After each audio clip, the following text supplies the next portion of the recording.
साथीहरु good morning. के छ तपाईहरुको खबर? Welcome to my mini blog once again. खोइ नाइफ लिएर आउ न जाऊ। अनि म चाहिँ आज बिहान राति नै उठेर मेरो श्रीमानलाई चाहिँ ड्युटी पठाउनलाई wow you are looking beautiful duty पठाउनलाई मैले बिहान हाई राति नै उठेर जानुभयो आज।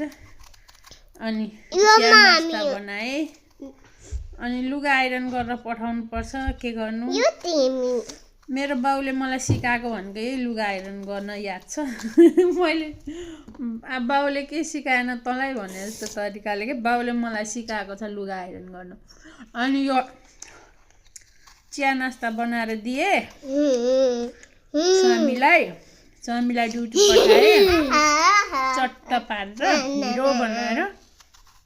त्यसरी एकछिन छोरीहरूसँगै ढल्के मोबाइल हेर्दै अनि छोरीहरू उठिसकेर खाजा नास्ता दिएर टचअप गरे। अब आज एकादशी रहेछ, कताको एकादशी थाहा हुनु परेन, हिजो राति त थाहा भयो। अनि म एकादशी लिँदा नि लिन्न, कहिले तिर्खा लाग्यो। अब अलिकति फ्रिजको पानी खाएपछि मेरो सुरु भयो काम। हेर्नु है मेरो काम गर्दिनँ, यो मोबाइल चलाएर बस्थे भन्ने सोच्छन् होला नि त कतिले, होइन? कहाँ मोबाइल मात्रै बच्चा भएको आमाले, बच्चा नभएको त ठिक हो, बच्चा दुईवटा भएको आमाले मोबाइल चलाएर मात्रै बस्न कहाँ पाइन्छ? गुट्टु काम गर्नुपर्छ। अनि छोराछोरीलाई टाइम पनि दिन पर्यो, होइन? हो कि होइन? अनि यहाँ अहिले फेरि माम खाएको 1 घन्टा भएको छ, एप्पल लिएर आइसक्यो। ल अनि यस्तरी छोरी मेरो पुच्छर हो। फेरि मेरो कान्छी छोरी त मेरो पुच्छर हो, जहाँ पनि फेरि लिन आऊ है अर्को पिस पनि। अनि लुगा मिलाइसके सबै छिटो त होइन, ढिलै मिलाएको, तर मैले स्पिड गरेँ क्या भिडियो, धेरै लानु हुने भयो। अनि यसरी काम गर्नुपर्छ साथीहरू, बसी खानु पाइँदैन घरमै बसे पनि। अब मैले मोबाइल मात्रै चलाएर अरू कन्टेन्ट सोचेर बस्यो भने घर लथालिङ्ग हुन्छ, होइन? त्यही भएर घरकै कामलाई कन्टेन्ट बनाएपछि चाहिँ कामको काम खैटेको दाम भन्छ नि, एउटा उखान जस्तै त्यस्तै। अनि लुगा हेर्नु न, लुगा छोरीहरूले लुगा दिनमा त 50 जोड त लुगा फेर्छन् क्या यिनीहरू।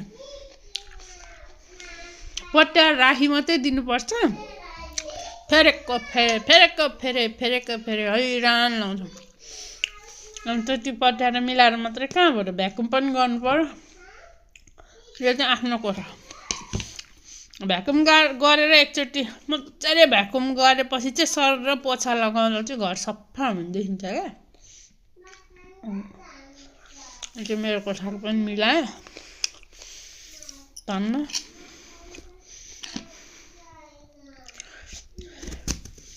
आज यही भयो मेरो कन्टेन्ट, गर्नै पर्छ घरको काम, के गर्नु हो। गर्मी छ मर्ने गरी, तर फ्यान चाहिँ चलाउनु पर्दैन। 3टा कोठामा 4 र 5वटा झ्याल छ, अनि 4तिरबाट किचनमा पनि एउटा ढोका, 4-5तिरबाट झ्याल ढोका खोलेर यसो डम गर्छ क्या। 2तिरबाट हावाले हानेपछि अड्काउने एउटा केही राखिदिनुपर्छ। यताबाट उताबाट उता हावा पास भएर घर चिसो हुन्छ, फेनै चाहिँदैन। जाडोमा चाहिँ के हुने हो थाहा छैन, गर्मी चाहिँ त्यस्तो छ। ओछ्यानको हालत त्यस्तो भइसक्यो, अघि भर्खर मिलाएर गएको, अहिले गुन्द्रुक माथि चढेर उफ्रिने हो क्या। ट्रम्पोलिन भन्दै उफ्रिँदै गयो। यिनीहरू कोठामा चाहिँ सुरुमा झाडु लाउँछु, किनभने यिनीहरूले इम्पोर्टेन्ट कुराहरू पनि फालेका हुन्छन्, सबै भ्याकुममा जान्छन् त। अनि त फोहोर छानी फाल्नुभन्दा बरु सर र सामुन सबै टिपिसक्यो अनि त्यसपछि चाहिँ भ्याकुम लगाएर गर्नुपर्छ।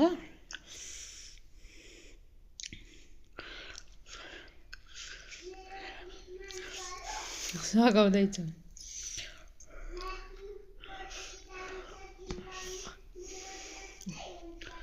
अब बाहिर रुमहरूको सक्यो रुमहरू। अब सुरु भयो मेरो सिटिङ रुमको। सिटिङ रुमलाई चाहिँ यहाँ साला भन्छन् अनि साला भन्नुपर्छ। सालाको सुरु भयो मेरो काम। अनि हैरान छन् यो साथीहरू, हैरान। त्यहाँ पर एउटा विन्ड चाम छ नि साथीहरू, त्यो चाहिँ किन राखेको थाहा छ है? किनभने मैले पहिले कसरी हेर्दाखेरि खालि त्यो प्रेरणा र अनुरागले यही विन्ड चामको धेरै कथा छ क्या। त्यसमा विन्ड चामको बारेमा धेरै कुराहरू छ नि त। त्यहाँदेखि मलाई मन परेको। त्यो भए मैले यो घरमा 2टा विन्ड चाम राखेको छु। हावा सर दुईचोटिको पास हुँदाखेरि यस्तो मजाले बज्छ कि। अनि अनुराग प्रेरणाको जमानामा पुगिहाल्छु म त। प्रेरणा र अनुराग कस्तै जोडी होस् भविष्यमा भन्ने सपना देख्थेँ त्यतिखेर। अहिले त भो कमेलिका नै ठिक छ, निक्का भन्ने बित्तिकै सबै लाइनमा आइहाल्थे त्यतिखेर। बरु कमेलिका नै ठिक रहेछ साँच्चै रियल लाइफमा चाहिँ। सके किचन पनि भ्याकुम लगाइसकेँ, भ्याकुम पनि सफा गरिसकेँ। गफ गर्दा गर्दै ठ्याक्कै 12 बज्यो। 2-2.5 घन्टा घर सफा गरेको एकैछिनमा सकेँ। अनि मैले एउटा लामो एक्सटेन्सन किनेको छु कि एउटै एक्सटेन्सनले पुरै घरमा भ्याकुम लाउनलाई पुग्छ तार। पसिना पसिना खल खल खल भएर सबै सकिसकेँ, मिलाइसकेँ। यो चाहिँ छोरीहरूको कोठा हो। त्यहाँबाट बाहिर चाहिँ प्लेग्राउन्ड देखिन्छ नि, त्यो चाहिँ प्लेग्राउन्डमा छोरीहरू जान्छन् कि खेल्न घरिघरि। त्यसपछि खाना बनाएँ। 1 बजेतिर खाना खाइयो मजाले। ल यति नै हो है साथीहरू मेरो आजको भ्लग।